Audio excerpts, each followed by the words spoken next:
মার্কিন সংবিধান স্পষ্টভাবে বলে কোনো ব্যক্তি 2 মেয়াদের বেশি প্রেসিডেন্ট হতে পারবে না। কিন্তু এইবার সেই সংবিধানের সীমাকেই যেন প্রশ্নের মুখে ফেলে দিয়েছেন প্রেসিডেন্ট ডোনাল্ড ট্রাম্প। সোমবার মালয়েশিয়া থেকে জাপানের টোকিও যাওয়ার পথে এয়ারফোর্স ওয়ানে বসেই সাংবাদিকদের সঙ্গে আলাপে ট্রাম্প এমন মন্তব্য করেন, যা মুহূর্তেই ছড়িয়ে পড়ে বিশ্ব মিডিয়ায়। এক সাংবাদিক জানতে চান, তিনি কি সংবিধান চ্যালেঞ্জ করে 3য় মেয়াদে প্রার্থী হবার কথা ভাবছেন? উত্তরে ট্রাম্প বলেন, সত্যি বলতে আমি এখনও এ নিয়ে কিছু ভাবিনি, তবে আমার জনপ্রিয়তা এখন সর্বোচ্চ পর্যায়ে। এতটুকুতেই থামেননি ট্রাম্প।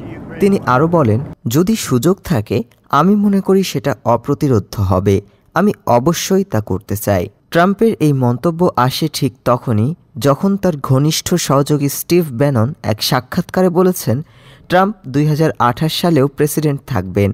ব্যাননের সেই বক্তব্যের পর থেকে মার্কিন রাজনীতিতে চলছে জোর আলোচনা। সংবিধানের ধারা 22 কি বদলে দিতে চাইছেন ট্রাম্প? এই ধারা অনুযায়ী কোনো ব্যক্তি 2 বারের বেশি প্রেসিডেন্ট পদে নির্বাচিত হতে পারবেন না, অর্থাৎ সংবিধান বদলানো ছাড়া 3য়বার প্রার্থী হওয়া আইনত অসম্ভব। ট্রাম্প বলেছেন, আমার রেটিং এখন সবচেয়ে ভালো। তাহলে কি আমেরিকা এবার দেখতে যাচ্ছে ইতিহাসের প্রথম 3য় ট্রাম্প যুগ? ডেস্ক রিপোর্ট, আজ বার্তা।